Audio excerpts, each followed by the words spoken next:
call there? Well, it looked like there was a lot of contact and they weren't really playing the ball. So those are my thoughts. Coach, based on the number of guys that you guys have injured on the injury report, is that affecting, you think, sometime during the week with the chemistry of the players, team, and such? No. Look, I thought we had the right game plan, and I thought for the most part, for the better part of the game, I thought we executed that game plan. I thought the game came down to the red zone.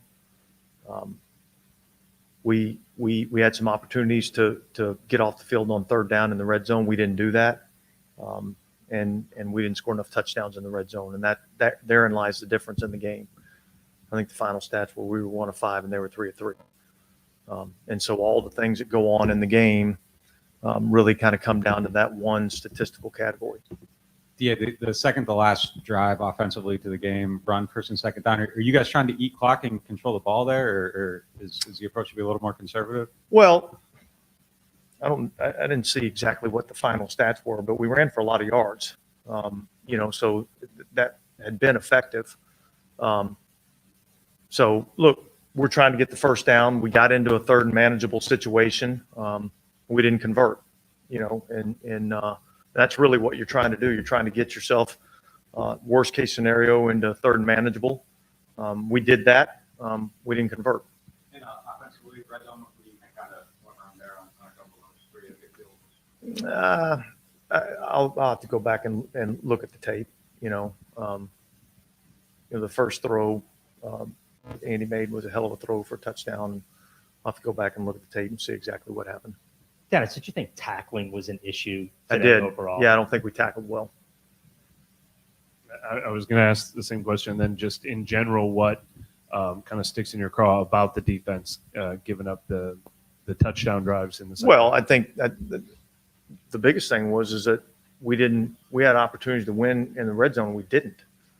When you get them third and 8, third and 9 on the 9, I'm expecting to win that down. And we didn't do that. And to me, that was the biggest difference in the game. The impact of the last punt, and was it a zone defense or a man defense on the 60-yard touchdown? We were in man defense. Look, they got a kicker that can kick it a long way. And so we've got to execute the punt better in that situation. We gave them the ball in good field position. You're not going to be able to sit back and be ultra conservative in that situation. And so, we missed a tackle and a good player took it all the way. So I thought up until that moment, I thought we'd actually done a solid job, on Chase, but, half his receiving yards, I think, came on that one play. Dennis, with Jameis being active, are you expected to go back to him as quarterback next week? Is he healthy? He's not 100% healthy. And that was probably more of a product of, trying to find 48 available bodies to play in the game. Will he start next week? Look, we got a Thursday night game. Let's get into the study on that, and we'll see where he's at, and we'll go from there. Dennis, a couple of things. Not often do you run for 228 and lose in this league. And 2, how much do you think you missed Lattimore today? Well, look, I thought the guys that went in there and played, I thought they did. I thought they competed. Did we miss Lattimore? Yeah, I think when you lose a player of his caliber against a really explosive offense that throws the ball a lot, you miss him. You definitely miss him. Dennis, how would you assess your pressure on Joe Burrow in this game from that defensive line? And when Burrow's making plays like that, getting out of the pocket and being able to extend plays, is that what you wanted to defend against? Well, I thought we didn't finish on him. We had a couple of opportunities to finish on him, and we didn't. The one scramble for a touchdown, I feel like we got a lot of bodies in that area, and we couldn't get him on the ground. And then, We had another pressure late in the game that came free that's going to be a sack. I thought, look, you got to give him credit. I mean, he does a unbelievable job in the pocket of somehow avoiding the rush and getting out of there. And he made a couple of big plays by doing that. Dennis, this is sort of a new form of adversity to try to bounce back from, letting a lead slip away like that. I mean, how do you keep the confidence up after things were going well? Just go back to work. Go back to work. That's all you can do. And that's what we're going to do. We're going to go back to work. We'll put a good plan together for Arizona, and we'll go out and compete our ass off and play good. Without asking you to insult the officials, was there any accuracy in the roughing the passer call on DeMario? I don't think I'm going to go there. All good? Thank you.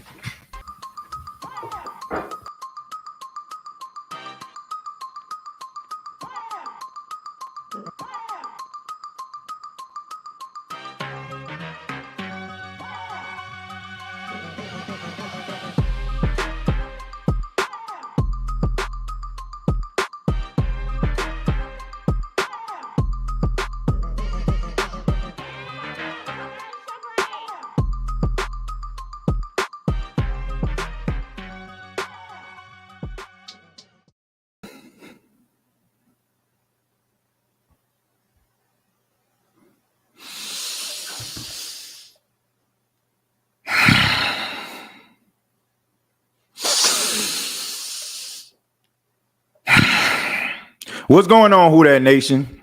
It is yours truly, TJ Jones. And yes, I am the host of the State of the Saints podcast. Thank you so much for checking out the State of the Saints podcast, where we talk New Orleans Saints. And we're here to talk about the Saints' Week 6 loss to the Cincinnati Bengals.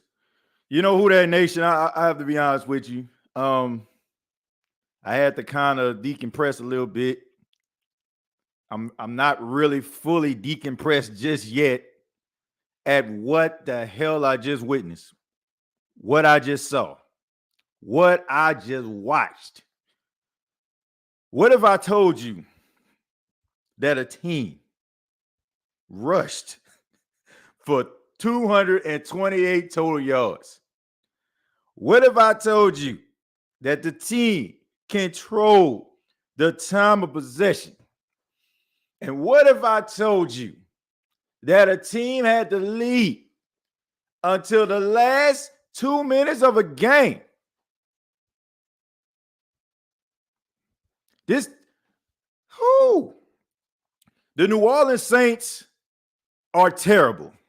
Yes, I will say it. The New Orleans Saints are terrible. Now, I will give credit where credit is due. I will give credit where credit is due. This was the best offensive game plan I have seen post Sean Payton. The plays that they came up with, running the football, the innovation, the getting the ball into the hands of the playmakers, it was perfect. It was like, there's no way in hell you're supposed to lose a game like this. There's no way. There is no way. And I stand up here to say this. Dennis Allen is not the answer. Seriously. People say, man, it's week 6. Dennis Allen is not the answer. If you're talking about defense and him just solely being on that side, cool. But as a head coach, Dennis Allen is not the answer. And the reason why I say that, Who Dat Nation, is simple. Because the reason why the Saints lost the game is supposed to be your calling card. And as y'all seen over the last couple of weeks, his calling card has been trash. Speaking of trash, let's talk about the honey badger Tyrann Mathieu. The guy that there's not a tackle in the world that he won't miss. This is just absolute, like, I don't know if the dude is disinterested. I don't know if the fact that he don't want to play. Maybe, hell, maybe he's like, man, I got a Super Bowl. Now it's time to cash in before I retire. But he's playing just like it. There is no freaking way that for 3 consecutive weeks, This dude had he could have been a last line of defense to make a tackle to score a touchdown. He did it last week versus DK Metcalf. He did it this week versus Jamar Chase. Look, I like Tyrann Mathieu as well as everybody else, but the honeymoon is over, player. It's rather step up or step aside. This defense looked like trash. Chris Harris Jr. was getting worked by Taj Boyd in a slot. You had Paulson Adebo was out there missing tackles. I mean, this was like watching somebody turn down the entire tackling AI on Madden and just watching teams just. I'm just checking. I'm checking for butter. I'm checking for Orville Redenbacher movie theater butter. I'm checking for Crisco. Do they have that on their jersey? Because these boys couldn't make a tackle to save their mama life. This defense was trash. And my goodness, another reason why I'm saying Dennis Allen ain't the answer is because why in the hell did you wait so long to pressure Joe Burrow? Now, I came into the game, I was like, they can try to get home with 4. It wasn't working. Okay? Why would you wait till the last minute to put pressure on this dude? Enough for McPherson to come out there to kick a 52-yard field goal. But where the hell this was at the whole time when he was picking y'all apart? Where was it?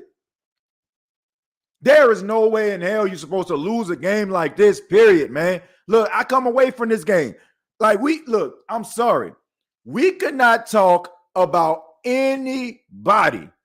As far as these reserve wide receivers, all of them stepped up. Keith Kirkwood stepped up. I don't care if you talk about Traquan, he stepped up. Juwan Johnson stepped up. All these guys stepped up. But one thing is very, very alarming. 1 for 5 in the red zone. So you scored on 5 possessions and you only got 12 points out the deal. I do not understand how they lost this game. But I can tell you this, good teams don't lose games like this. Good teams do not lose games like this. The Saints are not a good football team. I'm sorry. And Dennis Allen is not the answer. If we're waiting for the light to come on for him as a coach, I just think that it's going to continue to stay off. The dude is not a good head coach. I'm sorry. It is what it is. When it comes to preparation, when it comes to situational football, this dude sucks. Period. And I don't understand what more you would want to see. I don't understand what more you want to see here. To me, if this season continues to go the way that it's going, and we all see it, there's no way, no reason to keep this dude around next year. I'm serious. We can talk about these injuries, all that. Look, nope.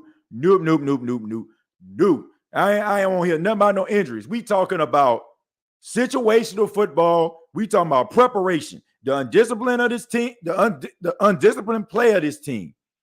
The lack of efficiency when it comes to converting week after week. When it comes to the lackluster defensive performances. This dude ain't it, bro. I'm sorry. This dude ain't it. This dude is not it. I'm sorry. I don't feel like I'm overreacting. None of that. Like my mom used to say, when somebody show you who they are, believe them. When somebody shows you who they are, believe them. Dennis Allen has proven that he is way over his head as a head coach. He is way over his head as a head coach. As it stands today, there's no reason why this dude should be coaching this team next year. I mean, if you're looking at statistics, if you're looking at analytics and what history has shown us, they're not going to make the playoffs. I mean, I'm just saying, if they make the playoffs, it's going to be nothing short of a miracle. All I'm saying is, from what I've seen right now, there is no reason why the New Orleans Saints should go further into the future with Dennis Allen, because he ain't it. Only thing you're going to do is set your team back even further. Okay? And for all those people out there like, man, TJ, man, give him a chance. Look, bro, how many chances y'all need? Seriously. How many chances y'all need? There's no way in the world these boys had any business. Go back and look at history. Somebody please tell me when a team rushes for over 200 yards of 34 carries, okay, averaging 6.7 yards a carry as a staff, organization, and crew. Let me look at the time of possession. If somebody have the time of possession up here, please put it on screen. I just need to know. I want to say, the Saints had to control. I'm talking about, man, I want to say in real-time minutes in the second half. Joe Burrow went 14 minutes without touching the football. 14 real-time minutes not touching the football. You controlled the time of possession. You ran the ball down their throats. You was able to convert on third downs, and you still lose a football game because your defense can't tackle a mat problem if it was 2+2. This is, man, bruh, this is a bad football team, man, and this is ugly stuff to watch. And quite frankly, I'm tired of hearing about, man, they need to clean some stuff up. It's the little things. It's the little things. It's the small things. It's the microscopic things. It's the atom things. Look, I'm tired of hearing about this, man. How about winning some damn football games? How about not shooting yourself in the foot? How about actually winning a game when you run the ball 34 times for 228 yards?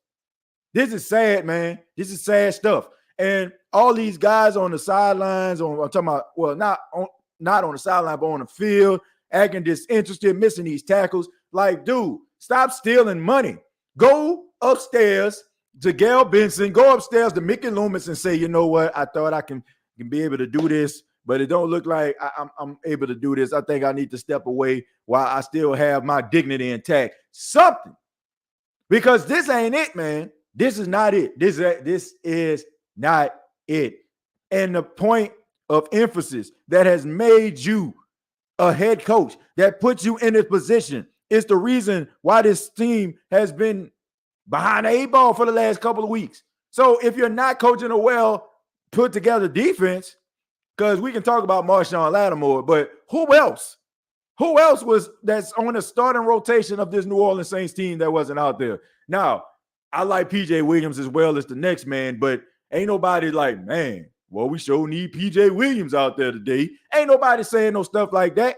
So only one dude in the secondary that, even though he is a huge part of this secondary, is the only dude that's missing. And y'all boys could not get this dude off the field. You allowed this dude to nickel and dime, penny and quarter his way up down the field, and didn't put like no adjustments together. Just relied on Davenport, who can't get any type of penetration. Cam Jordan, who couldn't get any type of penetration. You're just relying on them to try to rush forward. These boys could not get home if they had a map, they had GPS, or they knew the way. They just couldn't do it. So why are you waiting for the last minute? Why are you waiting for the last minute to blitz? Finally, you got 2 consecutive sacks. So imagine what you could have did if you would have been a little bit more exotic with your defensive play. Woo, boy, this is some bad football right here, man. I seen enough. I don't know about y'all. I seen enough. I don't need to see no more. I don't like. Come on, like I'm optimistic. Look, this is not a deal breaker as far as my love for the team at all. But we got to call a spade a spade. This is not a good football team, and I would be shocked. I'm talking about like flabbergasted if this team make the playoffs. The only reason why I don't feel like this team would be last in the division because the Carolina Panthers out there somewhere. And who knows? Maybe they didn't like Matt Rule so much to a point where they might actually play for Steve Wilkes. So guess what? Guess where that puts us? Right behind the 8 ball. Like we second to last or dead last in the division, and that's exactly where this team belongs. Good teams don't lose games like that. With a game plan that's successful, that's terrible. Vito in the house, thank you very much for the 199, says Roby, Adebo, Matthew, trash. Man, I'm at a loss for words, man. I'm at a loss for words. Boy, this game right, I ain't gonna lie to you, this game hurt. This game absolutely hurt. I think I had a donation down here. I'm trying to look for it, and then I'll go ahead and read some of your comments here. Chris, thank you very much for 1999. Says, man, look at them Giants. That says it all. Exactly. Exactly. Anybody that's talking about giving some time. How many years as a head coach did Brian Daboll have? Somebody tell me. This is his first year as a head coach, and look how he has the Giants. Has them, you know what I'm saying? Like, has them right there in the thick of things in NFC East. Meanwhile, Dennis Allen, who's been on the team on and off for the last 16 years, can't get this team together and actually win a football game. I've seen enough.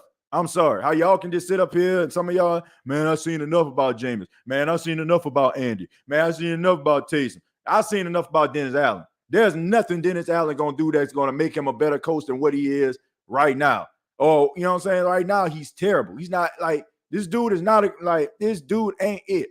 Seriously, this ain't it, bro. This ain't it. This ain't it. This is not it.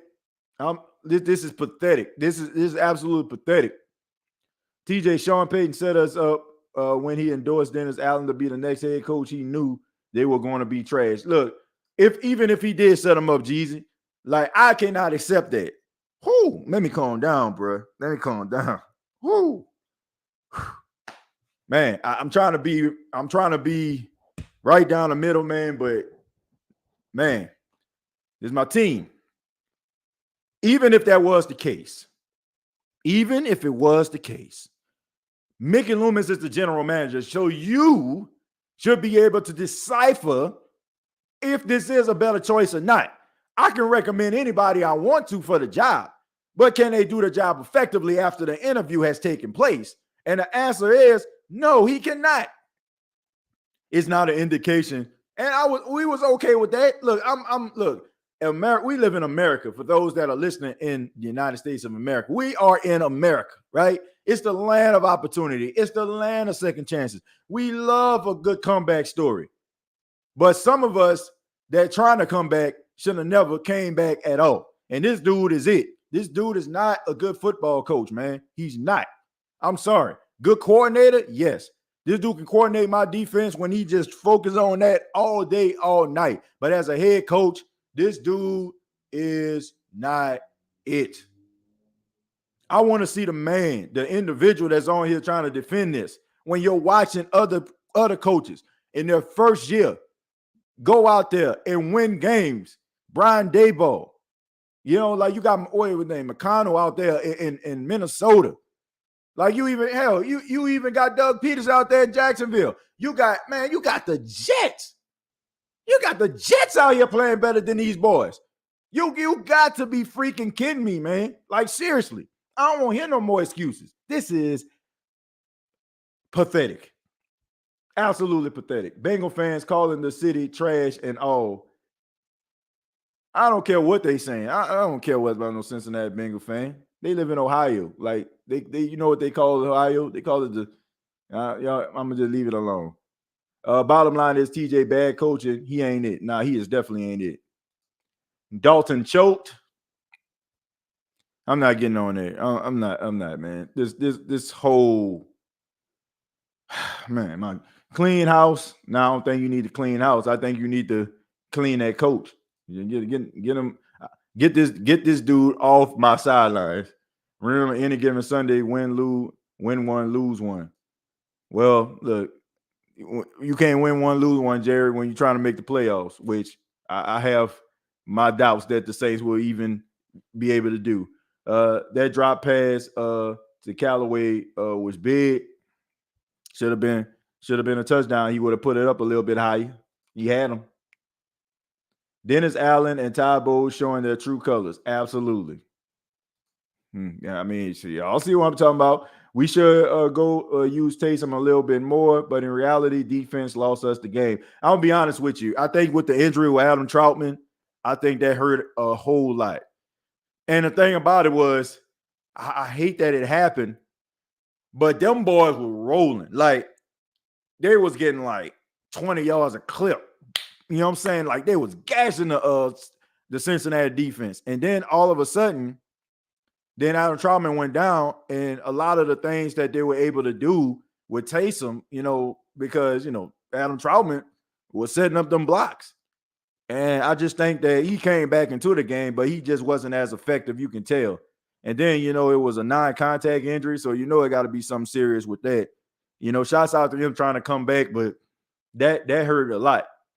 I like like I said, I like the play calling. Like when it comes to offense, I knew Taysom Hill was gonna throw that ball down the field when I seen Kevin White out there, and it was almost a touchdown.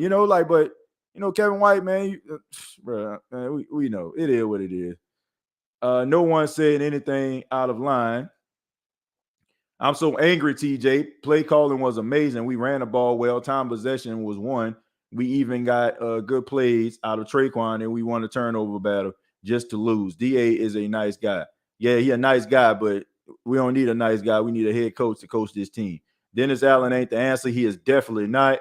If the season goes south, DA might end up going after the season. I hope so.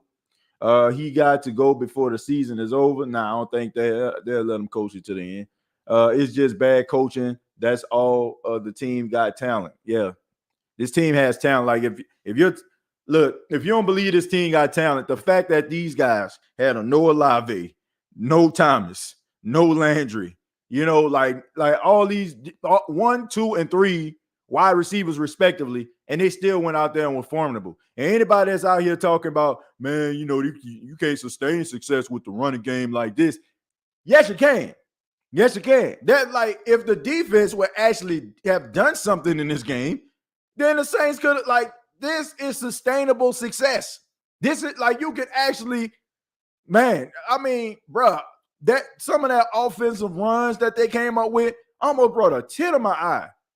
They had some of y'all, man, TJ, man, they need to put Mark Ingram and Alvin Kamara on the field at the same time in the backfield. You saw that. Man, they need to have Taysom, Mark, and Alvin out there at the same time. You saw that. They need to do something with Taysom. Man, everything that everybody's been clamoring for offensively took place on today. There is no way they should have lost this game. And I like the offense. Seriously. I think that you can win games like this. But the defense they got to stop wetting the bed. How about getting some stops? How about getting some pressure on Joe Burrow? This man was nickel and diming these boys to death. They didn't score neither. TJ, you was willing to give Winston a chance. Yeah, I mean, I'm still willing to give a dude a chance. I'm still willing to give him a chance. Who cares? Man, why, bro? Who cares, bro? Who am I, God? Am I Jesus Christ? Or am I a person with an opinion just like you? Why, you know what I'm saying? Why do you sit up here and just man, TJ said this, TJ said that? Do you understand? I love doing this podcast because I'm a fan. I got an opinion about something. Why the hell where am I supposed to be God? So I guess if I'm predicting a game, then that means that everybody that means the game is supposed to go the same way. If I say they're gonna lose, it's supposed to go that way. Bruh, I'm sorry. I hate to be the bearer of bad news, but sometimes, brother, give an opinion. Sometimes it works out. Sometimes it does not. So what do you want? Brandon, let me see. Brandon says, who can the Saints go out there and get if they move on from DA after? I don't know. Something better than this. It's just crazy. Defense tackling is awful. Saints won't make the playoffs. Atlanta is the best team in the division, and they may win it. Yep, I believe that. Yeah, it's only been 6 games, but it's critical. Then the only thing that you can actually that kind of makes you feel at ease a little bit is the fact that this was an AFC opponent, and even though they lost this game, I mean, still, you know what I'm saying, it won't affect you if you was to go out on Thursday and lose to the Cardinals. Seriously, if they go out on Thursday and lose to the Cardinals, man, we might as well just go ahead and wrap it up, hang it up, because them boys ain't going nowhere. They ain't going nowhere. TJ, I am going to cry with how bad we are. This is terrible. This is awful. This is awful. Absolutely awful. Back-to-back 200-yard rushing games, won a turnover battle in time of possession and still lose. Andy Dalton could not score in the red zone. I didn't think they even ran a screen this game. Yeah, they did. They ran 2 of them. Didn't work. Let's see. I mean, our division is still up for grabs. Tampa lost, but man, this is a terrible way to lose, man. My gosh, damn, this one hurt. Man, Saints ain't winning nothing, bro. They ain't winning nothing. They ain't winning nothing. Not they ain't winning nothing. Facts though, you ain't winning nothing. Like you ain't winning nothing with the way them boys. You ain't winning nothing. I mean, the way that these guys are coached, you ain't winning jack. You ain't winning jack, man. Like you ain't winning nothing. Sad, bro. DA can be fired after this game. I won't be mad. No Mike Thomas, no Jarvis Landry, no Olave. One of those drop passes in the red zone would have won us the game. Man, look, I'm tired of these excuses. They're like, for real. Let's just be real about this. I love all three of those individuals, but let's just be real. None of the play of these wide receivers today made you feel like, man, I really miss Michael Thomas. Man, I really miss. These dudes stepped up. Like, these boys a bunch of jags, straight up. A bunch of jags, just another guy. And them boys went out there and they was productive. This, like, seriously, they were not the reason why these boys lost this game. There was not a time, like me watching this game, there wasn't a time in the game when Andy Dalton threw the ball to a receiver and I looked and I said, man, Michael Thomas would have caught that. Jarvis would have caught. These boys went out there and they played about as formidable as you can, not being a starting wide receiver. I'm not mad at any one of those guys. Okay, look. Saints should have won this game. You, like, for real, you read them stats off to anybody that has watched football, and you tell me if they were like, man, they must have beat the brakes off that team.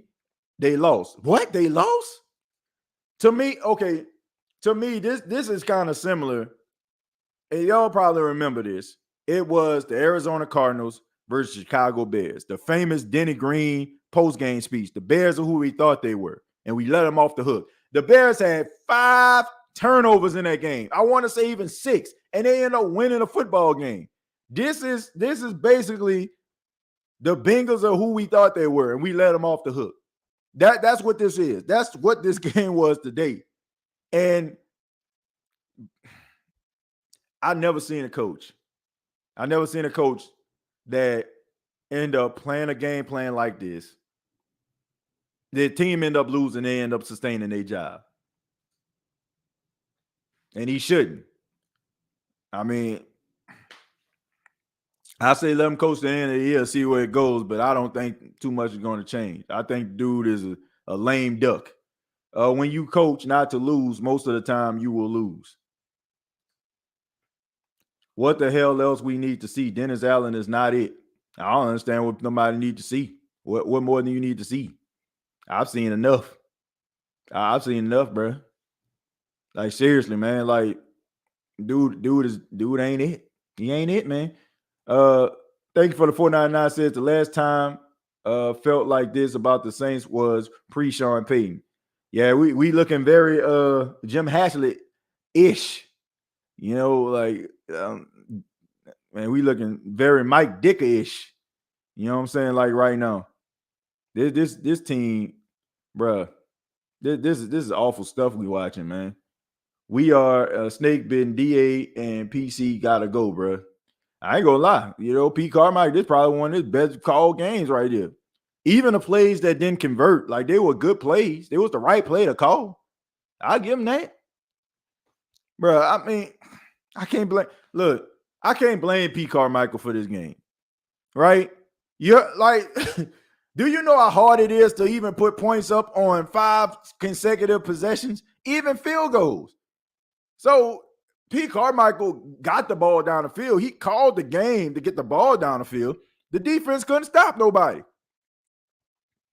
I would like, it was like to a point, I'm pretty sure everybody that's watching this right now probably said to themselves, please have the ball last. Please score. Like, you were probably thinking yourself, like right before Joe Burrow threw the ball to Jamar Chase for the touchdown, you probably was thinking to yourself, man, the Saints need 7 right here, because if they don't, they're going to lose. You were saying the same thing. I know you was. Pete Carmichael, to me, be that as it may, they kicked those field goals in the red zone. They still did enough to win this football game. The defense just couldn't get no stops. Defense used to keep us in games. Now they're keeping opponents in it. I don't know, man. This is insane. Like the first couple games of the season, right? The defense was the one that was out there handling business, and the offense couldn't convert nothing, right? They couldn't score anything to the fourth quarter. Now, all of a sudden, the offense seemed like they getting footing behind them, and now the defense can't stop nobody. This is crazy, man. The way that things have like really just turned this way, man. Like it's insane. How is it possible for the Saints to constantly have injuries to their star players? Seriously, what the hell are the trainers doing? I don't know. I don't know. I don't know what's going on. All I know is, man, this was a bad loss. It was a bad loss. And we ain't got room to talk about nobody team the way these boys playing right now. B Thomas, thank you very much for the $4.99. Says offense did enough. We count on the group to win us the game. Man, this offense did enough to win this game. How about the defense getting a stop? How about that? How about the boys actually stopping somebody? How about that? Roderick, thank you very much for the $5. Said, to be honest, I'm starting to question bringing a Honey Badger in. Yeah, man, Honey Badger look like, man, look, I don't know what's going on with him. I know at the beginning of the season, I mean, he was away from the team for a while. I don't know if that's affected him. He had long-term effects. I don't know. All I know is the dude playing like trash. You know what I'm saying? Even he would have to admit that. Okay? Even he would have to admit that. The dude looking like garbage right now. Seriously. It seemed like he disinterested. He not really making tackles. He not really flying around the field. I mean, you're basically stealing money at this point. You're basically stealing money. You're stealing money, and it's embarrassing to watch. And you're hurting your legacy at the same time, man. Like, I remember how excited people were about signing him and bringing him in. I was one of them. And now all of a sudden, like, this dude just looked like a mere shell of himself, man. It's just embarrassing. Man, this team looks absolutely pathetic right now. Like, there's not too many bright spots on defense besides Pete Warner and Demario Davis. Thank you very much for the $10, man. I appreciate that. When they couldn't punch it in, I kind of felt a last-second collapse. Look, all I know is even them kicking those field goals, if the defense would have just made some stops. But they kept on allowing them to convert. And I'm talking about, man, this man was nickel and dominant down the field. 2 yards, 4 yards. It's just sad, man. No Shaheed or Taysom at the end. Why? Thank you. Bruh. You put Rashid Shaheed in on a jet sweep, and he goes 44 yards for a touchdown. And technically, to be in all honesty, dude should have had 2 touchdowns. The first play, I want to say, from scrimmage, when they threw the ball over the top, and him and Andy Dalton weren't on the same page, Andy expected for him to kind of work the sidelines, you know what I'm saying, go outside. Shaheed went inside. He had Apple beat, and he was about to hit his head on the goalpost. So it's obvious. Like, you see something like that, right? You see this dude. He taking the top off the defense. He was going to score. Then you give him a chance again on the jet sweep, and he scores. How about putting him back in the game? And as far as like with Taysom Hill, like you see him like doing all these different things. Man, I don't understand this. This seemed like to me, like if the Saints, they'll have one player, right? And this dude will be like 15 yards, 15 yards, 20 yards. Then all of a sudden, like if he gets stopped for 1 yard or 2 yards, or maybe 1 or 2 consecutive plays, you don't see that dude no more after that. It's like, okay, this ain't working no more. I guess we got to go to this. How about continuing to work with the guys that are getting you those moments? You know they have that breakaway speed. You know they got an opportunity to go out there to make something happen. I just don't understand it, man. I don't understand it. And the funny thing about it is people talking about the pass interference call on Eli Apple at the end of the game. Number one, to me, quite honest, I can understand why they didn't call pass interference. But even if it was, why is anybody at this particular point, at this particular stage of being a Saints fan, would actually believe that a referee is going to call anything in favor of the Saints. Like, why would anybody believe that? Even if this dude like pulled his man down, like, why would you expect for the referees even to call pass interference at this point? Jordan, thank you very much for the 499. Says, I feel like DA was conservative in the last offensive drive. Why run up the middle with Ingram instead of using Hill, who was killing them in the RPO game? Yeah, and that rollout to the right, what the heck was that? Like the pass that he threw to Alvin Kamara, and people was like they wanted pass interference on Apple because he took a shot at Alvin. I'm like, what the heck is that, man? Like, I don't know, man. You gotta. Oh man, this right here is just horrible. Like, absolutely, positively horrible. Like, how in the world do you lose a game like this? TJ, I told you this after the Minnesota game. Saints find ways to lose, like we're searching to lose, and that's why it hurts so much. We are the Lions, period. Yeah, we pretty bad, man. We're a pretty bad football team right now. This is ugly stuff to watch. You gotta be a real diehard true fan to be watching this right now and just be like, you gotta be a true fan to watch this. The stomach, this garbage. TJ, I didn't even have a joke this time. How about some Bishop just for the hell of it, just to blow off some steam, man? Nah, look, Bishop Bowinkle, we're oh boy, look, we'll play him later, man. Right now, man, like I'm not in a happy and celebratory mood. This is bad stuff, man. I'm sorry. Like, I wish I can find some silver linings to this, but it's like you did everything right and still lost. Like, I'm sitting here searching for answers. I'm literally searching for answers here. Like, they did everything right to win this game. They controlled the time of possession. They got more they converted on third down. They was able to run the ball. They was able to get some production out of these guys that were like backups. They even got a guy off the practice squad, got him scoring.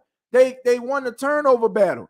They forced a fumble on special teams, and they still lost. Like, I'm really sitting up here trying to figure out, like, everything that they did today, everything that they did for the most part is supposed to equal a win.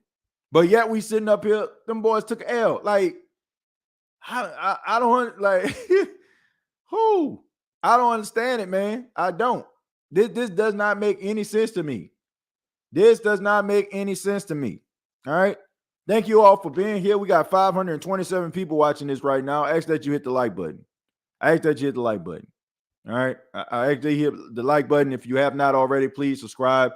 I really appreciate that. Let's not forget. Let's see how bad Chris Harris was today. Jesus Christ. Yeah, he was terrible. Yeah, bro. Maybe it's time for you to go ahead and phone it in, brother. Okay. I like you. I know you're all pro back in 2016, but for all the time, look like he's undefeated when it comes to him. Another bad call by the refs when the roughing the passer, which led to a touchdown. I agree with that. That was terrible. Frustrating. What's up with the tackling? I have not a clue. It's like everybody just forgot how to tackle. Over 500 people in the chat and under 90 likes. Y'all hit that like button. I'm still saying it. Bronze. Chris Walsh. We got the players. They just ain't playing. You have to ask yourself why. You got to ask yourself why. Why are they not playing? But let's go ahead and get into some stats. Let's look at the stats here. Man, this is going to be frustrating even to read. Andy Dalton, 17 of 32, 162 yards, 1 touchdown, got sacked 1 time where it mattered most. Taysom Hill, 2 of 4, 16 yards. You had Alvin Kamara, who carried the ball 19 times for 99 yards. Mark Ingram, 9 carry for 46 yards, 5.1 yards a carry. That's a good solid day by Mark Ingram. Rashid Shaheed had 1 carry for 44 yards on that touchdown. Taysom Hill had 5 carry for 39 yards, 34 carries, 228 yards, 6.7 yards a clip. as a team. Then you had some guys that stepped in. Traquan, 3 catches, 43 yards and a touchdown. Jawan, 4 catches, 41 yards and no touchdowns. Callaway, 3 catches, 36 yards.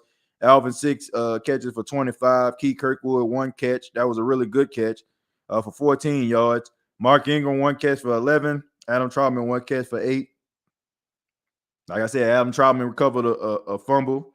Mario Davis had 9 total tackles. He had 2 sacks in the game. He really, you can tell he was really inspired by that roughing the passer call because he woke up after that. Chris Harris Jr. Was second with 8. Pete Warner with 6. Marcus May with 4. Cam Jordan with 3. Paulson Adebo with 3. Tyron Matthew, 3. Zach Bourne, who I forgot clearly was on the team at all, he had 2. Justin Evans had 2. Caden Ellis with 1. Hanson 1. Passanyo 1. Dowell, Roach, Sorensen, and Davenport didn't register a doggone statistic today. Okay? Not one stat. 0 tackles, 0 assists, 0 sacks. He was just out there. He was just out there for the cardio. Okay? That's what he was out there for. Okay? He was just out there trying to get his cardio up. Because he did not a damn thing today. Okay? Not at all. Zip, zilch, nada. What hurts the most is when your team struggles. You usually can have trust in your head coach to get it together. We don't even have that. Yeah, man. Dennis Allen is not a good head coach. He is not a good head coach. Even he looked like he was a deer in headlights at this press conference. Even he was looking for some answers. This is one of them games to me. Like, okay, we did everything right and we still lost. So where do we go from here? By the way, TJ Jones, here's the actual answer to the players. Don't like Dennis Allen at all. A coach is a very valuable part of the team. If they don't like him, they're striking in their own way. Look, I don't think it has anything to do with them liking him. I think they do like him. I just think that when it comes to preparation, he ain't it. But I will say this.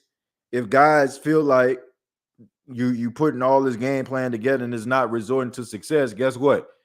Guys gonna start like tuning out and be thinking about Cancun and them trips, you know what I'm saying, after the season. So I don't know. Like, I don't know how you can bounce back from this. Like, seriously, like you done everything right to win this game and you lost. Honestly, as far as like the game plan, you ain't gonna find another game plan this good. Like, even if the Saints end up winning some games this season, this might be, to me, the best game plan they had. I know this was the best game plan in a post-Sean Payton era. LSU wins equals Saints lose. Can't get over how bad Davenport is. 2 first. DA got to stop playing prevent defense. Tyler Boyd was sunning Chris Harris Jr. Yeah, he definitely was. Killing that ball with them quick slants. Davin Cheeks, you mean? dang, TJ, damn it, man. I'm just in awe right now. I'm at a loss. Like, I know I'm talking because, I mean, clearly if I were just sitting up here like this, wouldn't be much of a show. But I'm really trying to find words here. I'm really trying to find words. Like, I'm really, like, truly upset right now. Like, I really was thinking about, like, man, having a 10-minute show. Like, that's how upset I was because it just did not, like, man, I had to, like, go upstairs. You know, my son taking a nap. You know what I'm saying? I had to sit there, lay with him for a few minutes before I did this because if I would have did this show off pure raw emotion like I had, like, earlier, man, I don't know. The culture ain't working. Giants 5-1. With all that is going on, do you think players are giving up on D.A. Payton Turner, Mike T, Deontay Hardy? I don't think players are giving up on them because if they gave up on them, the Saints wouldn't even been in that position they were in today. So it's not a matter of them give it up. It's just a matter of, like, what plays to call in these type of situations. You know, like, I just feel like situational football is something that this coaching staff lacks. We are 3rd in the division. Why are we always having quarterback and wide receiver problems? I guess that's what you're saying. I don't know. I don't know. All I know is we got to fix this thing going forward. I guess if I'm okay, I think this is a a good time. You know, I guess it's a good time. Like, let's go ahead and switch gears a little bit. I like to introduce a little segment on the show that I like to call "Who Was Fluting." All right, who was fluting? Now I get this from anybody that probably know me. I'm a football historian, right? And one person that I used to like growing up as a kid was quarterback Doug Flutie. And Doug Flutie, you know, he wasn't the biggest guy, but he always had a lot of heart and he always made those plays. So when I was growing, when I was growing up, you know, say be out there moving around, throwing the football around my grandmother's lot, be like, that boy fluting out there, right? So I'm talking about when I say you're fluting, that means you had a really good game. So who was fluting for the New Orleans Saints? Okay, that's my question to y'all. Who was fluting? Okay, the person that was fluting for me, you got to give credit to the young kid, man, Rashid Shaheed. Okay, he had 1 carry for 44 yards. That's amazing. Your first touch in the NFL leads to a touchdown. I think the dude had a really good game. Showed a lot of heart. I think he was a spark. You know what I'm saying? And I think that it really just showed you like the Saints might have a game plan for the future. So I mean, you can think about some other guys that were fluting in the game. I mean, I can talk about AK. AK had a pretty good game, 19 carry for 99 yards. But I'm gonna have to give it to the young man Rashid Shaheed. Okay, so Rashid Shaheed is the first recipient of the Fluting Award. He definitely, in my opinion, was fluting. So Rashid Shaheed, he was fluting. He was fluting. That's some nice fluting, boy. All right, yeah. So that's what we're gonna get every time somebody get anytime somebody get the fluting award. Okay, we're gonna see from Chief Wiggum, okay, for some night fluting, boy. All right, so who was let me see who you feel like was fluting. All right, Will Lutz. Yeah, Will Lutz kept him in the game, right? Kicked 4 field goals. Okay, so we'll give it to Will Lutz. That's some nice fluting, boy.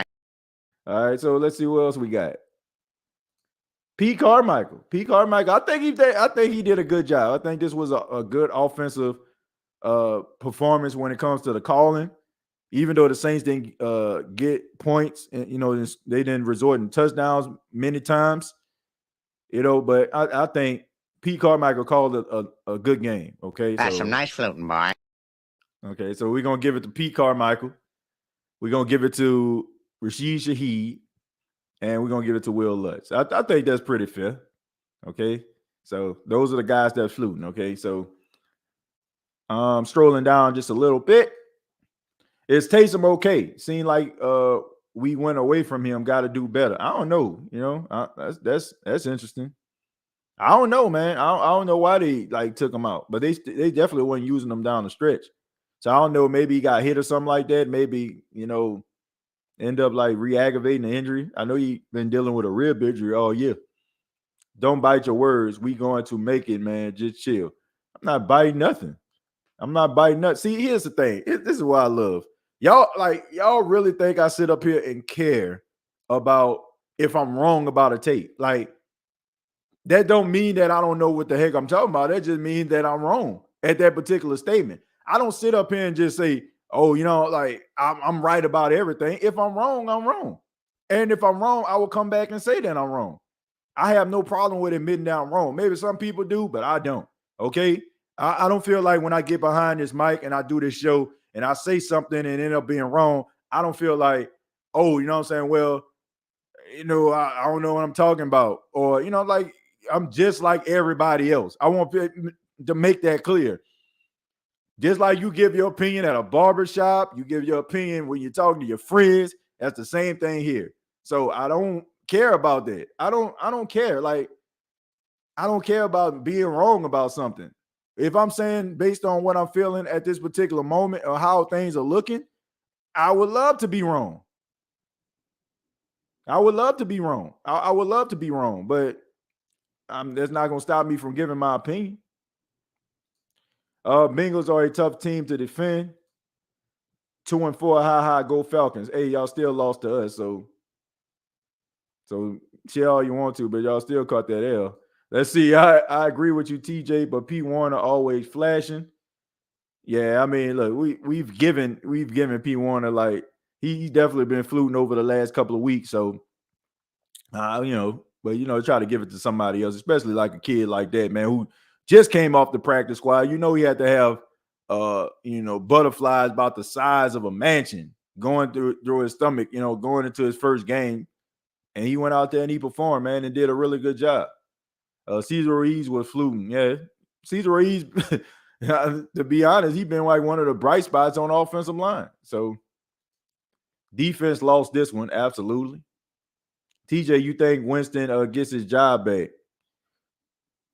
I feel like this. Andy Dalton hasn't done enough to lose the job, but he hasn't done enough to keep the job either.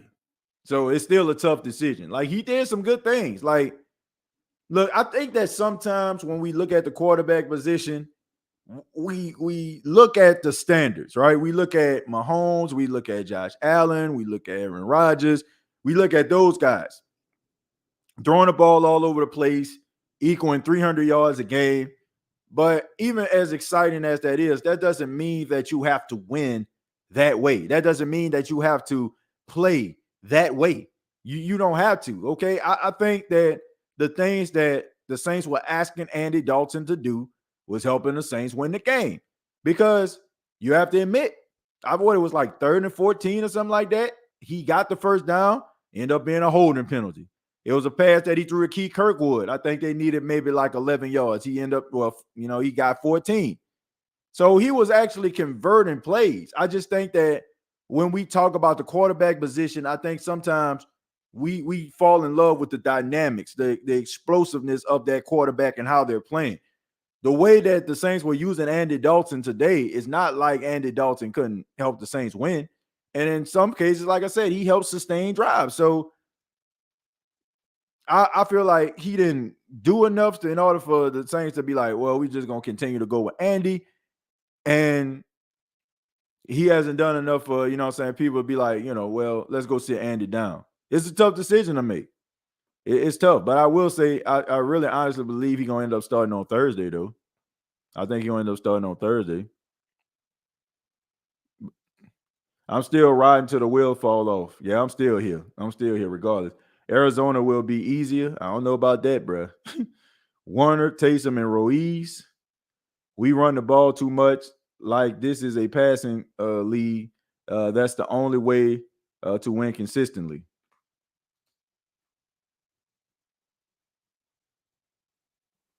We run the ball too much. Like, this is a passing league. That's the only way to win consistently. Man, get your ass off that stage. Man, come on, bro. Like, that's what I'm talking about here. Like, y'all fall in love with style and finesse and all that kind of stuff. Like, who cares? Like, you can win games like this. You can win games with the way that the Saints were playing this game right here. You ain't got to throw the ball 60 yards off your back foot. You ain't got to have a guy like Tyreek Hill taking the top off the defense all the time. You can win games like this, but you got to have a good defense. You got to have a defense that's going to be able to get the ball into the hands. You can definitely win games like this. You can definitely win football games like this. Don't let nobody tell you anything different. I can care less about the ball going in the air about 30, 40 times. I can care less if a quarterback get 300 yards. I can care less. I can care less if a quarterback throws for 4 touchdowns. What I care about is balance. What I care about is your calling card. What, you know what I'm saying? Like, converting on 3rd downs. And like, you can go back and look at history. Go back and look at history and tell me how many games has a team lost them playing the same type of game plan that the Saints played today. I guarantee you, there are more games won than there are lost. Seriously. There are more games won than there are lost running like this. Having a game plan like this. I don't care about, like, y'all want a quarterback to throw 60-yard bombs, cool, whatever. But guess what? If you're running the ball down the team's throat, you get to the 1, touchdown, right? How many points does that equal? 6. If Patrick Mahomes throws a 60-yard bomb to Nico Hardman for 60-plus yards, how many points does that equal? 6. Who cares? Okay? Who cares? The game plan that the Saints ran today was not the reason why they lost. It was the defense not being able to keep up with Joe Burrow and being able to get off the field. And honestly, they had absolutely no excuse today.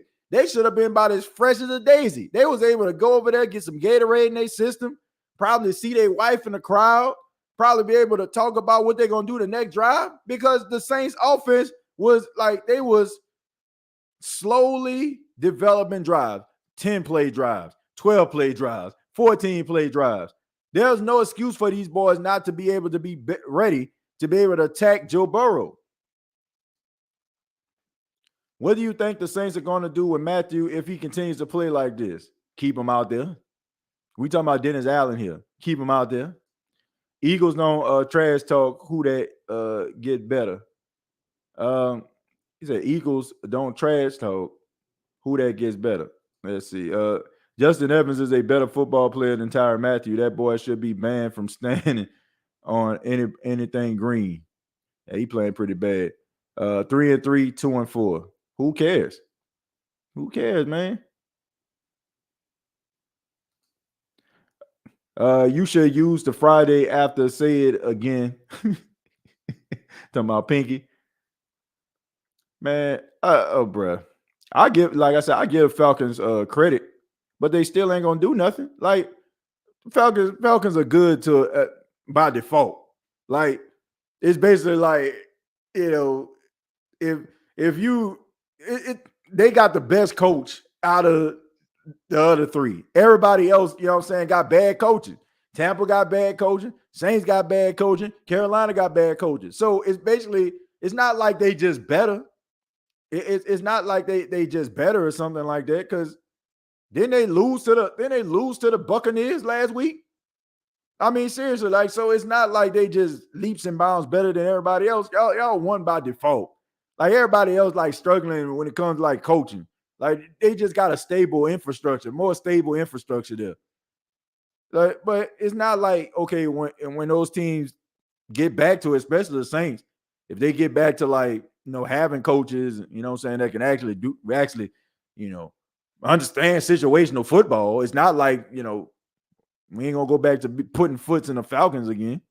So enjoy it while y'all can, because y'all only in this position by default. Only by default. We'll see them again December 18th, Falcons. Look, I just say, like, they just good by default. Like nobody is saying, man, yeah, I'm looking out for the Falcons, man. I sure don't want to play no Falcons. Like, man, only by default. Like everybody else, coaching staff is trash. And they like the only one that got a little something going. We run the ball too much. Like, I already read this, but man, I love seeing the football. You know, I love teams running the football. I love that. I don't care. Like y'all can have them 60-yard bombs. Yeah, they look pretty on TV, but who cares? I love a team that can run the football. There's nothing like imposing your will on a defense, knowing that everybody knows that you're gonna run the ball and they still can't stop you from doing it. Folks understand the nature of the content, TJ. They just want to argue. Some people just looking to troll. Yeah, let's see. Next time we gonna beat y'all. Yeah, I heard that stuff before, man.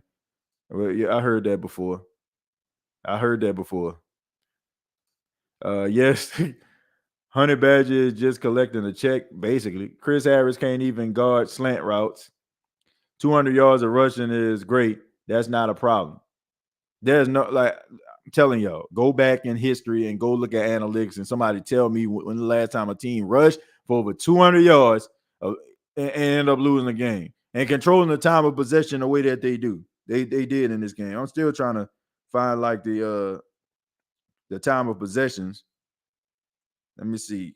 I'm gonna go to the time of possession. Okay, so the Saints held the ball for 32 minutes and 14 seconds.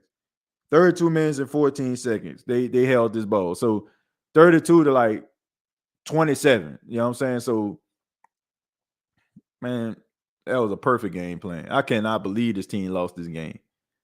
We have a top 5 pick in 2023. Congrats, Eagles. I bet Eagles fans are going crazy right now.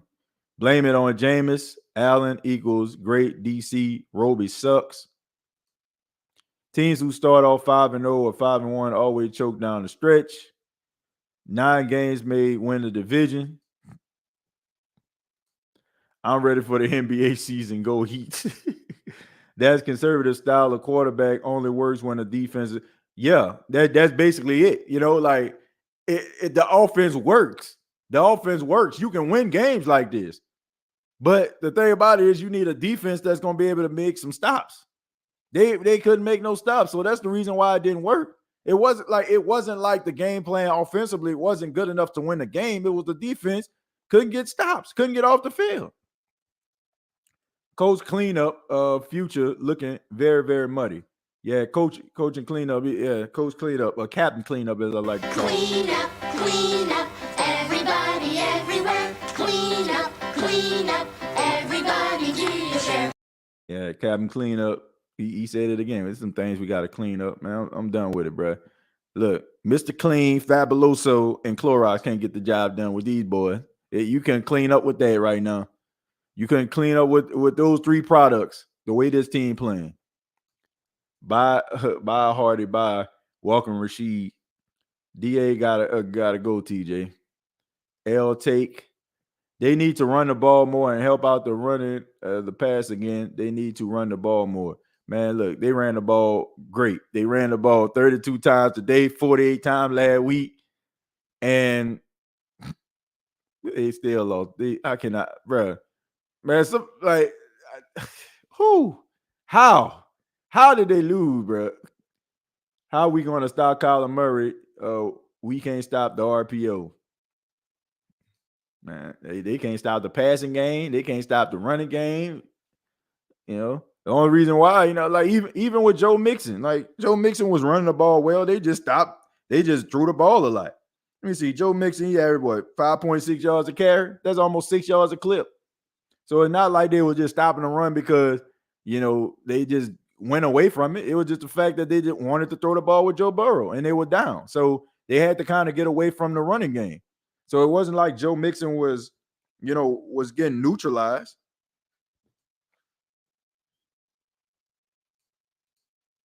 Kyler falling off. But yeah, the way the Saints playing, there'll be that one game he get right. Losing to Lamar Jackson and Kyler Murray. Running game is important. Our 2-minute offense has been horrible, minus the Falcons game. If Burrow was escaping the pocket and causing problems with his legs, wait till we play Kyler Murray. I'm like, man, how in the world y'all didn't get this dude down on the ground, man? Twice, man. Run the ball and play good defense. But that would be nice, wouldn't it? I mean, it just seemed like this team just can't get it together. It's like they'll play lights out defense and the offense can't do nothing. Or they'll play like really good offense and the defense can't do nothing. So how do we run too much? Man, we don't run enough. Okay? We don't run enough. 2-6. Running is the best way to win because we control the clock that way. And not to mention, we're good at it. We're a better running team than we are a passing team. Cowboys are winning, running the ball, and playing defense. Yeah, the Saints can run the football. You can win this way. I don't want anybody to say, man, we can't win like that. Yes, you can, man. Yeah, you can. You know, I don't, man. Like, stop falling in love with these I want to see these explosive plays. Why? You know what I'm saying? Like, what? Like, if you need an explosive play, getting the ball down the field, fine. But if you can run the ball, control the time possession, and then on top of that, you got to think about the game too. People like, man, you run the ball too much. Like, think about who they had out there. The Saints understood that. Then the Saints didn't want to really give Joe Burrow many opportunities to get the ball in his hands. Right? That's why they tried to run the ball consistently. They were trying to, man, this game, like, I don't know if y'all noticed this, but that game was quick. Like, it was like around a quarter, it was like 3:44 Eastern Standard Time with like about 3 minutes left in the fourth quarter. Like, that game went fast. And the Saints realized that. They realized they were limited offensively. So how, you know what I'm saying? What you going to do if you have to get in the shootout with Joe Burrow? Are you going to trust these wide receivers to be able to make plays, or Andy Dalton going for 300 yards? Absolutely not. The Saints played the game plan that they played based on the pieces that they had out there today. So keep that in mind as well. They're limited. They were limited offensively. So, of course, they're going to try to control the time of possession. And, yes, they're going to try to make sure that Joe Burrow don't get the ball in his hands. Of course. Sean, thank you very much for the $9.99. Defense has letdowns at the wrong time. We got bigger issues than Jameis right now. Man, I'm not even talking about the quarterback position. Like, y'all can sit up there and evaluate, well, Andy threw the ball 5 yards. Jameis would have threw it 10. You know, Jameis, he threw the ball 15 yards. Andy would have took what the defense gave him. Like, man, I don't care, bro. I just want to win. I just want to win. I don't care what it is. Like, as long as they winning, I don't care about any of that stuff, man. I just want these guys to win football games, especially games like this. They should have won. This is who we are. It's fun when we win, brutal when we lose like this. Unless we land a franchise quarterback in the second round, it's going to be a few seasons before they right the ship. Well, me personally, if it don't work out with Jameis and it don't work out with Andy, I'm calling Baltimore and I'm getting Tyler Huntley. That's who I'm getting. Like, seriously, that's who I'm rolling. That's who I'm calling up. That if you can't get yourself a franchise quarterback in the draft, Tyler Huntley will be the guy that I call up. That dude is good. Like, he is a good quarterback, and I feel like you can win some game with that dude. But that's just me. Okay, if you can't get your franchise quarterback, you're not comfortable thinking that you're gonna get him in the second round, I say call him up. I say call up Baltimore. Y'all got a good relationship with him. It seems like you know everybody goes to Baltimore, right? Mark Ingram went there, Latavius Murray went there, Devontae Freeman went there, Willis Snead went there. You know, so it seems like y'all got a good thing going out there. So why not? I think Tyler Huntley, to me, I think that he's much better than just holding a clipboard and being a backup for Lamar Jackson. That dude is a starting quarterback. Kicking field goals are not going to win us many games. Smallville, I agree with that. Thank you for the $2. TJ, man, we're about to give up a top 10 pick. I'm sorry, we aren't a good team. Now Burrow trash. What are we talking about? It seems when the offense plays good enough to win, the defense doesn't, and vice versa. Boy, if we can play complementary football, this team can be unstoppable. Yeah, wouldn't it? But it goes back to coaching. Why are they like that? Why are they undisciplined? Why aren't they dialed in? How do you not have Hill out there on that last drive? If I didn't know any better, I would think DA threw this game on purpose. I hope not.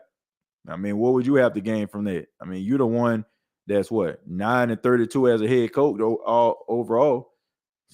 Special teams, Gilligan's Island. Yeah, man, that shank of a punt. That shank of a punt was not ideal. That shank of a punt was not ideal, but I mean, Jamar Chase caught a 62-yard touchdown. And do you know what that remind me of? That remind me of Laviska Shenault a couple weeks ago. He just caught a pass that was probably like about 5 yards in distance, and he turned that into a 62-yard run. But, I will say this. Sometimes you got to be a smart football player instead of, grandstanding and being egotistical. I feel like that was a ego moment, because if you think about it, if Jamar Chase would have went down, like laid down like on the turf or whatever like that, the clock would have still been moving and the Saints would have never possessed the ball again. They had all 3 timeouts. He caught that. It was right after the 2-minute warning.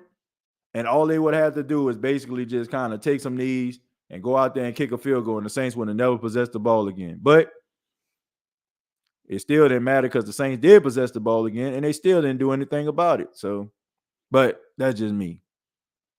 I'm pretty sure you weren't thinking about it at the time. And I don't want to call them egotistical, but sometimes, like when you're in the middle of things, it's like, I would go ahead and score. But if he would have laid down on that turf or like just slid or something like that, inbounds, the clock would have kept on moving.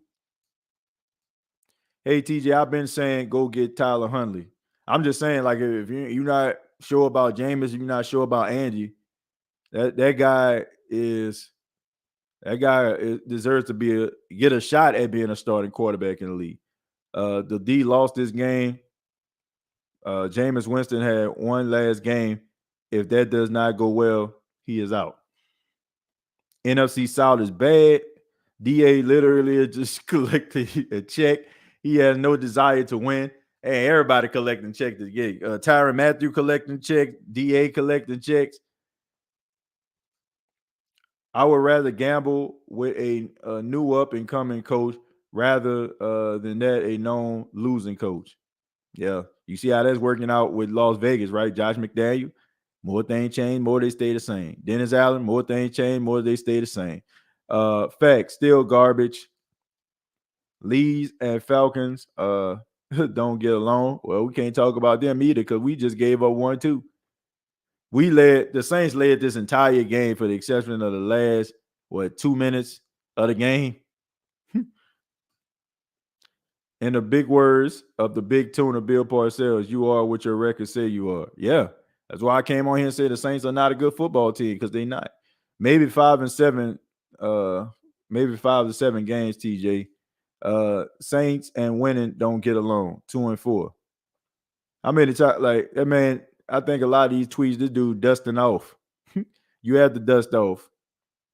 It's just waiting on the day like this to come so he can say this. When the last, like seriously, like I gotta really like. I think the last time the Atlanta Falcons had a better record than the New Orleans Saints, what 2016? So 16, 17, 18, 19. So for 6 years, the New Orleans Saints have had a better record in the regular season. This is probably like the first time in like 6 years that the Falcons had a better record than the Saints. And yet you're up here fixing your mouth to talk about like your team just unstoppable and a world beater. Like seriously.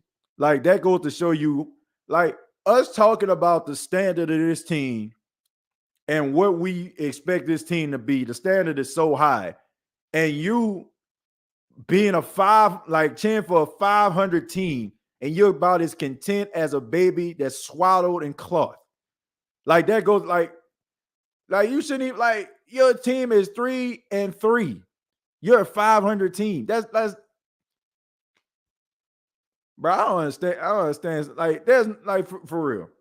If the Saints were 3-3 at this particular point, I'm not about to be infiltrating no Falcon groups. I ain't about to infiltrate no Bucks groups. None of those things. Even if we still share the same similar record, I wouldn't. There ain't nothing to brag about. But when you have not done a damn thing, and I don't know how long, I guess you have to take victories wherever you can get them. So I don't understand it. I mean, if you happy being 3-3 and you feel like that's well within your rights to come in here to talk because y'all won 3 games and lost 3, okay. You know, I mean, I know the bar is like that bar is like really, really low over there. You know what I'm saying? Like that the bar is about set at about its lowest point, but man, my goodness, we brag, we coming over here because we 3-3. Like I can understand if it's a Giant fan. Oh man, we 5-1, baby. Cowboy, man, we 5-1, baby. You know, like look, 4-1. I can see that, but 3-3. Boy, the bar is really low in Atlanta. My fault, TJ. My prediction was way off. I gave our defense way too much credit. But on a positive note, we still have hope this season because our division is bad. Bucks lost again today. Yeah, cool sport, but I mean, I don't know, man. It's just some bad football being played all together. But hey, the Falcons ain't winning nothing. I can't even say that. I'm not even gonna say they not gonna win nothing. Like to me, I'm sorry. I know it's the State of Saints podcast, and I might take a lot of people off. But if I'm looking around the landscape of the South, they are the better team out of all the teams that's in the South. But that's not saying much, right? That's not saying much because all of them are terrible, including the Falcons. Like it just, I don't know. But I would never, like you would never catch me on somebody's show with a 3-3 record talking about we running the show. Like, man, my goodness, boy, we gonna try to find little victories everywhere.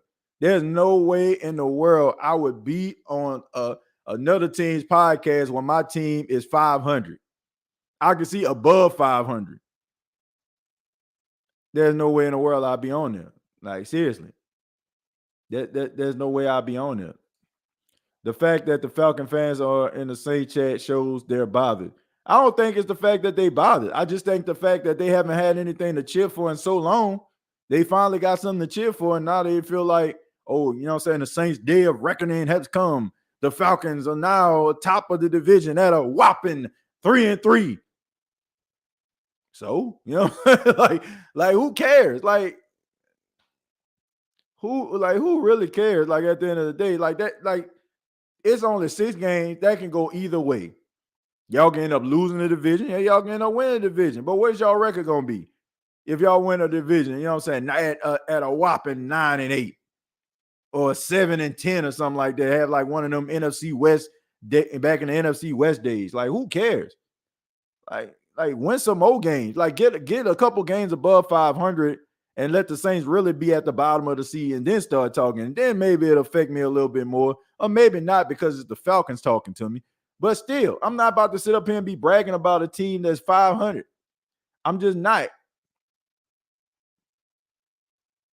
The smallest of the smallest. NFC bad overall. I think the entire NFL as a whole is bad overall to me. Sean Payton gave him strong recommendation. Buddy system don't always work. Eric B would be more innovative. Look, this is the thing. I don't know if that'll be the answer either. I don't know. You know, so I don't know if he'll be the answer. I don't know how, he might be able to call plays, but can he put a team together? Can he put a coaching staff together? Look, I mean, it's just, to me, it's just not working, man. Like, I feel like let's just say, for example, Sean Payton leaves the New Orleans Saints, right? He leaves the New Orleans Saints, and in comes Brian Daboll, or in comes Brian Flores or something like that, or in comes, I don't know, some other hotshot coach. But you kept Dennis Allen as your defensive coordinator, and you kept, like, let's just say if this dude was an offensive-minded coach, I feel like the Saints would have lost one game. I just think that it's about the coaching. The biggest issue is, folks, like, and this is something that we'll have to deal with. If the Saints get rid of Dennis Allen, they're going to blow up this entire team, because there's no way a new coach is going to come in and he's not going to want to put his stamp and bring his coaching staff in. So you might find yourself like looking like the Saints kind of put themselves in a tough, precarious position, right? Because now it's like, okay, we know Dennis Allen and what he is as a head coach, not that hot, but as a defensive coordinator, he's really good. So, and he's one of the best in the league. So now you might find yourself having your defense taking a step back, because now you have to get a brand new coach in with a new coaching philosophy and a new style, and who knows if that's going to work or not, right? Because if you fire Dennis Allen, he's not going to stay on the coaching staff. He's not going to fall back and be like, okay, what you're going to see is, and if you want to be a little bit of a conspiracy theorist, here's what you need to be thinking. Okay, so we all know that Sean Payton wants to get back into coaching. Follow me now. What if this was his plan? I'm not saying that it is. I don't think it was, but let's just say hypothetically that this was his plan. He knew that Dennis Allen was a good coach, but not a good head coach. So what is Mickey Loomis going to do? Well, you know, Dennis, this isn't working. And then a couple months later, Sean Payton is the new head coach of the Los Angeles Chargers. And you get rid of Dennis Allen. Dennis Allen will be his new defensive coordinator. Oh, I don't like Pete Carmichael, man. I think you need to call play. And Pete Carmichael is his new offensive coordinator. So what did you just do? Well, you just brought the New Orleans Saints to the West Coast. So if you want to have a conspiracy theory, now that is one that you can think about. Dennis Allen not panning out. No, you're not going to stay on your coaching staff because you fired him. And if the offense continues to work in the same direction that it's going in, up and down, you might have to get another offensive coordinator. Or if you hire a new head coach, he might want to get his own offensive coordinator. So that means Pete Carmichael is going to be out. So like I said, Sean Payton goes to the Chargers, brings Dennis Allen as his defensive coordinator, and Pete Carmichael as his offensive coordinator. Now, that's a conspiracy theory. You heard it right here. Thank you very much for $2 Falcons. Just don't elect Walker to the Senate.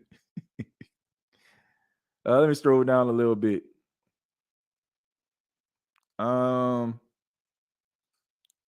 Say, why you here? I don't know what that means. Miss KK, Joe Dog.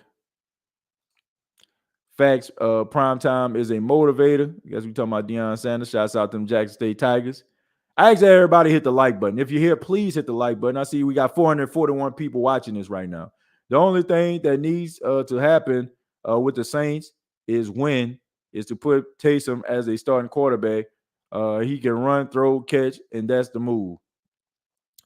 Look, I just think that thinking of Taysom Hill as the starting quarterback at this particular point, I just think that you're limiting what the Saints' possibilities are. There's no coincidence. I feel like that there's no coincidence that the Saints offense start to roll once you start to have Taysom Hill as that Swiss Army roll. Like you can line them up in different type of formations. Teams don't know what to do. So you have safeties cheating up because they feel like they got to stop the run. When he does pass the ball, there's a strong chance that he's going to get one completion. You know what I'm saying? The ball's going to get completed because everybody looking for him to run. Y'all remember that pass he threw last week to Adam Troutman? I mean, the linebacker just kind of stood there because they're like, okay, man, come on up in here, you know what I'm saying, so we can tackle you. Using him in a multifaceted ways is allowing the Saints offense to gel. He is a big cog in the wheel. I just feel like if you're just putting him back there, the drop back 35, 40 times a game, I just feel like that you're basically doing your offense a disservice. He's way more valuable as an offensive Swiss Army knife than he would be at a quarterback. I really feel that way. He can do so many different things as a Swiss Army knife. There's nobody out here that it would be upset seeing Taysom Hill on the field as a Swiss Army knife. I just feel like he can want to be a quarterback all day, but his calling is being an overall football player. Like the dude is a matchup nightmare everywhere he lines up because teams don't know how to scheme for him. They don't know what they're gonna do. They don't know what he is going to do when he gets out there. And I just think by putting him as a quarterback would be a disservice to his team. Like he's so valuable doing this Swiss Army thing. I'm telling, look how good this offense look running the ball since he's been the Saints have added him into the backfield, running the ball with QB power, running the ball, them throwing the ball out to him, you know what I'm saying, being under center. There's so many ways you can line this dude up. And I just feel like if by putting him as the quarterback, you're basically taking away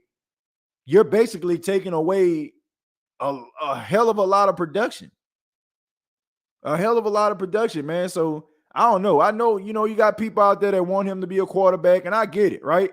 Especially what you see him, the spark that he brings. But I just think that you're doing yourself a disservice. They're doing the team a disservice if you just have him primarily as a quarterback. Taysom Hill can play until he's almost 40 years old with the way the Saints are playing him right now. And let's just be real about it. The way that the NFL is, the shark-infested waters that it is, nobody is going to have the patience, right? So, to me, this dude that made, Taysom Hill has made way more money as an overall football player than he would have ever made as a starting quarterback. Because ain't nobody gonna pay him like that. But they're gonna pay him for being a tight end, a running back, / quarterback, / special teams guy.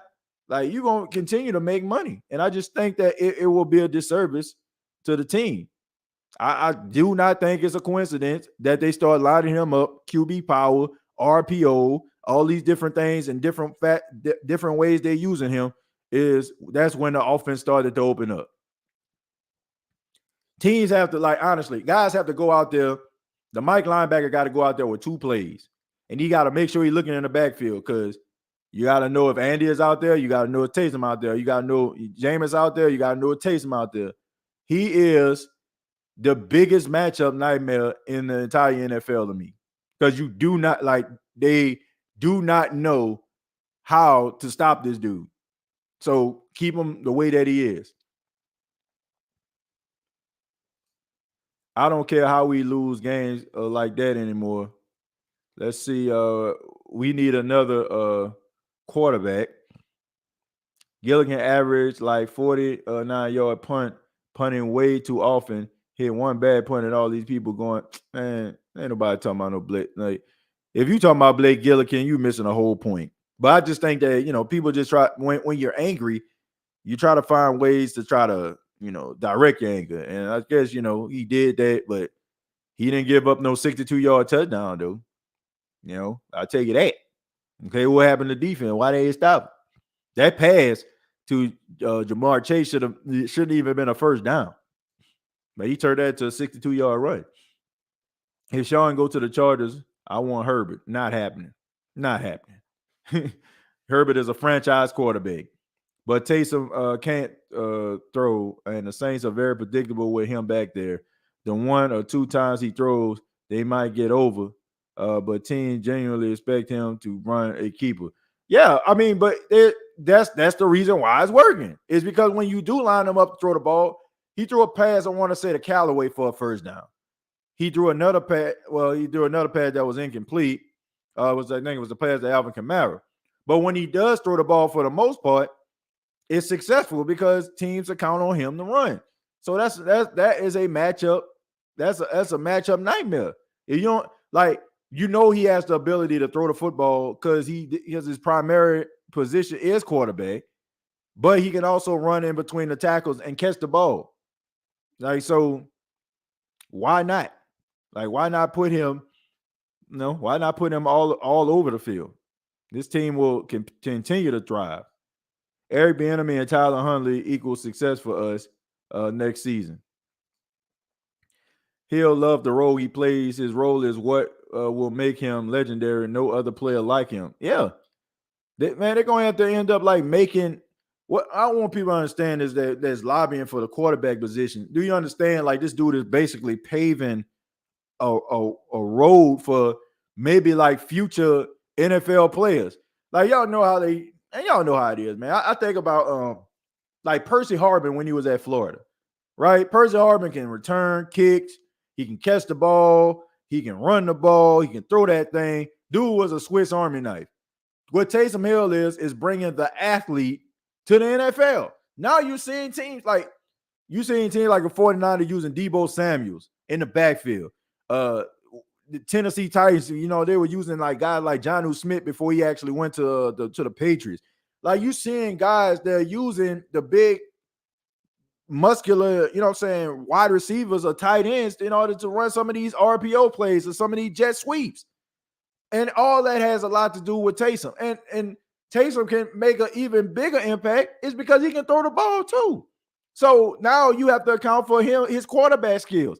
This dude is paving the way for a new position. Somebody is going to get paid years down the line who has the same similar skill set of that of a Taysom. And it's all because Taysom Hill has opened that up. Taysom Hill has a very unique contract based on all the things that he can do. So to me, I'm like, man, I just feel like you'll be doing him a disservice trying to put him out there just primarily at quarterback. Because, I mean, he can be so dangerous doing other things other than just being a quarterback. That's just the way I look at it. I just don't. If you put him behind center, having him throwing the ball 25 to 30 times a game, you lose a straight up. You lose a different dynamic and plays that will probably give you bigger chunk yards than you can ever imagine. Them boys wasn't even tackling good. Nah, they weren't. They were slaw. coleslaw. Terrible at tackling today. Stats sometimes don't show how a game is played. The big play hit us hard, and we couldn't get back up. Yeah. I just think that just the defense, they just couldn't get off the field. Couldn't get off the field, man. In fact, there's no other player like Hill in the NFL, very unique. CD and Marcus Williams, Loomis underestimated what we were paying for with them. Yeah, I think so. And they didn't want to give Marcus Williams $70 million. But, he was second in the league in interceptions, tied with Von Bell, who is also a former Saint. TJ, for some Saint fans, Dalton and Hill look right enough to be cool. I can't blame them for feeling that way. I can't. I cannot blame them for feeling that way. Like I said about Andy Dalton. Andy Dalton hasn't done enough to solidify himself at the job or, keep, or not keep the job. Like if you was to go to Andy and be like, Andy, we're going to go with Jameis. It's not like he can be like, okay, man, I played this, I did this and that. I'm like, you did okay, for what they was asking you, but you didn't set the world on fire, I can understand it. And I can also understand why people look at Taysom Hill and they look at all the things he can do and him being behind center doing it. And people feel like, I think we need to go with him because they're looking at the fact, he behind center doing this, but he's way more of a matchup nightmare, just doing all the different things that he can do. There's no surprise or no special dynamic if you put him behind center. Put him under center every single time. You know what I'm saying? There is no element of surprise. It's rather he gonna throw or he gonna try to scramble. Now, I will say this. If the Saints had Taysom Hill as the quarterback today, I don't think, it wouldn't have made that much of a difference. The way that they played this game today, right? Because, they were running the football a lot. They were trying to control the time of possession. They basically was kind of, throwing the ball on third down, trying to sustain drives. He probably could have played today, but to me, I just feel like all the things that this dude can do, why put this dude just primarily at quarterback? Why do that? I just don't know. And like I said, Andy Dalton hasn't done enough to win the job. He hasn't done enough to lose the job. So he just kind of out there. The Jets have a better record than us. Crazy. What up, TJ? Missed opportunity today. Could have been in a three-way tie for first place in the South. Yep. The offense and defensive-minded coaches always suffer. Look at the NFL this season. It wasn't the offense fault today. It was the defense. If you're sitting up here talking about how mad you were about the offense not being able to score into the fourth quarter, I don't understand how anybody can be mad at this offense. How? They was putting points on the board. The defense got to stop them, get the ball back to them. Maybe based on how they were playing, they could have pulled away from this game if the defense actually played like something. You think it's over if we lose to Arizona? Yep. Yes, I do. Because you're not okay, so if you lose, that means that you'll be 2-5, right? At worst, you can't afford to lose no more than 2 more games after that. So I don't see that happening. You got to play Baltimore. You got to play the 49ers. You got to play the Rams. You got to play the Eagles. And you got to play your division foes again. So, yeah. I don't see it. I don't know. People like, man, you need to be optimistic. I don't know. I don't see it. Blew it to smithereens. Akers is seeking a trade. Call the Rams and see what they are asking for. We need to face it. This is a running team.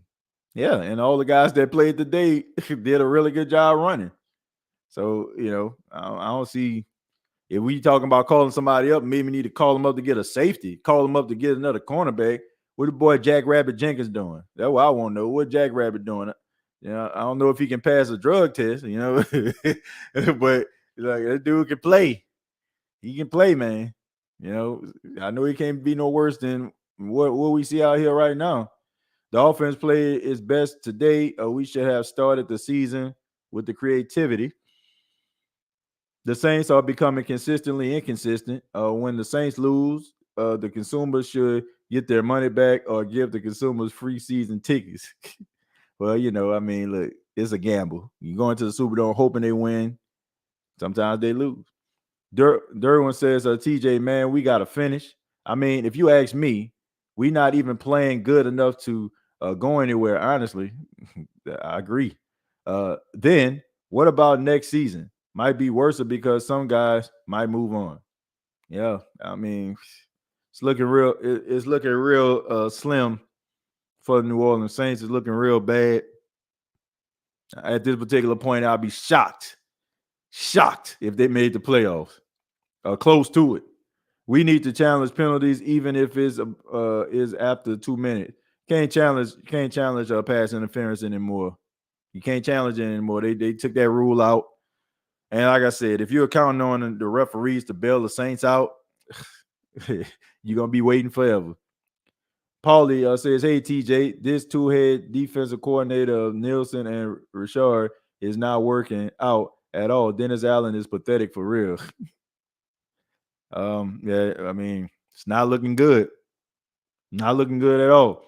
But I will say this: I'm not going to too much blame them cats because it's only fair. It's only fair, Paulie, because when the Saints offense was struggling back in the gap, ain't nobody ever said, "Dang, this doggone Pete Carmichael got to go." Ain't nobody say that. Ain't nobody was talking about Pete Carmichael or putting Pete Carmichael head on the chopping block because we know who was calling the plays.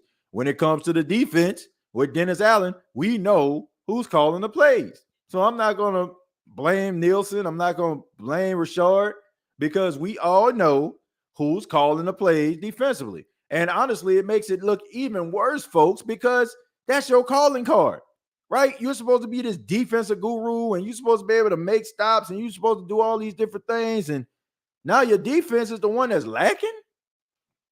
Oh my goodness. Like, what are we doing here? Like, seriously. It's going to be a long season. I don't see it either. Flutie is just like Fitzpatrick. They just play hard. Yeah, man. Shouts out to Flutie. Always fluting. Shouts out to Doug Flutie, man. One of my favorites right there. That's some nice floating, boy. Yeah, man. So shouts out to him, man. He one of my favorite guys to watch when I was a kid. TJ, thoughts on rebuild? I don't know about a rebuild. I feel like you got the right guys. I really do. I feel like you got the right guys to win games. It's just the leadership, man. So if we talking about the coaching, yeah, I agree with that. But the players, I think that you got it.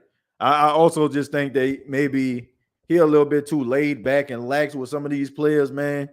I don't know. I used to use the example about one of my college professors. And we used to go to a class. And it'll be like in the middle of class. We'll be in there like 10 minutes, right? 10, 20 minutes. Then somebody yell out, I don't feel like it's been a long day. I had about 3 or 4 classes. I don't know if we need to have class today. Can we just like read a couple chapters and then we like something like that? And then she'll be like, well, yeah, just go ahead. Yeah, it has been a long day. Yeah, just go ahead and read chapter 1 through 4 and then just be ready to have discussions the next class. That's kind of how I feel like Dennis Allen. Like, I don't know if he really holding these guys accountable, like how you see some of these coaches do. Maybe not really putting a point of emphasis, or maybe he just too player friendly. You know what I'm saying? It's good to be a player friendly coach or a player's coach, but man, you got to be able to put your foot down. Guys got to know that you actually mean something. But all these injuries and you seem like maybe guys could possibly play and they don't, or maybe, you know what I'm saying, ain't really pushing it out of them. Like, that's the kind of stuff you need to have as a head coach. So I just feel like maybe he just too lax, man. He just too lax, and I just feel like he in way over his head. But won't we lose even more players, TJ? Yeah, I'm pretty sure, but not your core, not the guys that you can build around. Like, I mean, you still, you still gonna have Ramchick, you still gonna have Penning, you still gonna have Pete. It depends on, I don't know if they probably end up moving on from Cesar Ruiz because I don't think they signed his 5th-year option, or he has a 5th-year option, so they can end up like keeping him on for the 5th year. I mean, you still got your core players. You still got Demario Davis. You still got P. Warner. You still got Lattimore. You still got a Debo, right? So you still got those core players that's in your locker room to be able to weather the change. So no matter if it's a new quarterback, some of those new safeties, you still have the right guys. You still got your leadership in there. So that's a good thing.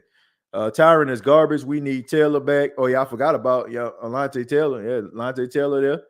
Let's keep May, but I wish we never got Tyron, and DA is way too relaxed after he lost. I don't think he was too relaxed. He just seemed like to me like he was dumbfounded just like we were. He know what that game meant. And I'm pretty sure he probably looked down at his phone and saw that the Bucks lost and the Falcons won. So it made it even worse. Coach Payton wasn't your friend. Exactly. Wasn't your friend. I am angry. I don't care what nobody says. When your offense is 1 for 5 in the red zone, you're going to put your team in a blizzard. The defense was fecal matter also. Melanin, I agree with that. 1 and 5 in the end zone. I mean, in the red zone, but you take 5 trips to the red zone and you come away with points. You come away with points all 5 times. Rather it's 4 touchdowns, 1 field goal, or 4 field goals, 1 touchdown, you still getting points. And it all came down to the defense being able to make stops. If the defense would have made a stop or 2, we wouldn't even be having this conversation right now. We wouldn't even be having this conversation. You know it, and I know it. So, it is what it is. Andrews Pete don't need to be on this team next season for real. Well, he will be based on his contract. Unless they trade him or something. I think we need more young and hungry players. Got a lot of vets who act like they don't care. Can't argue with that after this performance. DA is soft, too damn soft. I've been saying that. No heart. You can't make this stuff up. When do Chris Olave return? Who knows? He might be back on Thursday, but the Saints might hold him out until next week. Who do we have to pay next year? That's a good question. I think Davenport could be up for a contract. I want to say maybe Onyemata is up. Not anybody of like any real significance. Somebody that, like, oh man, are we gonna pay him? Like you already pay. I forgot about Eric McCoy on the offensive line too. Eric McCoy, he signed a long-term deal, so he'll be here. So I mean, you already got your left tackle, you already got your right tackle, and you already got your center. So Pete has been solid in my opinion. Yeah, he played pretty good today. Look, man, offensive line, like if you want to talk about some guys, man, this ain't the game. This ain't the day to talk about them, especially the way that the Saints are what they're turning into. More of a run dominant team. Like all these guys are like top notch at run blocking. So if we talking about pass protection, maybe. 23 million above the cap. I think they let everything the vets do slide. Saints have always waited to get perennial Pro Bowlers when they're over 30 and washed. Andrews Pete better than your favorite left guard. Yeah, I mean, yeah, he better than most, even though it don't feel like it. Even though it don't feel like it, man. But my final thoughts before we get up out of here is very, very simple. Man, I don't know. I don't know. Look, the Saints are 2-4 right now. It's definitely time to panic. When a team plays as well as they have over the last couple of weeks when it comes to running the football. I mean, honestly, even with the penalties and stuff like that, like they was okay with that. You know what I'm saying? Like versus like having over 100 yards in penalties.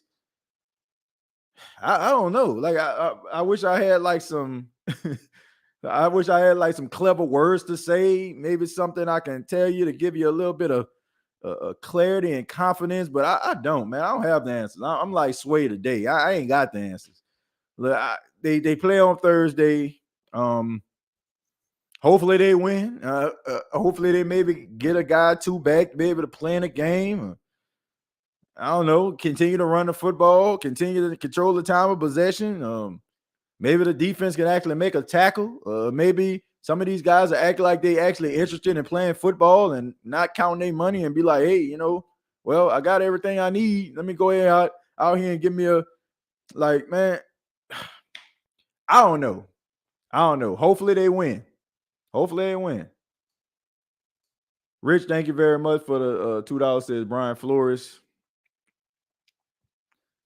It feels like last year. I can't even. I feel like this year was worse than last year.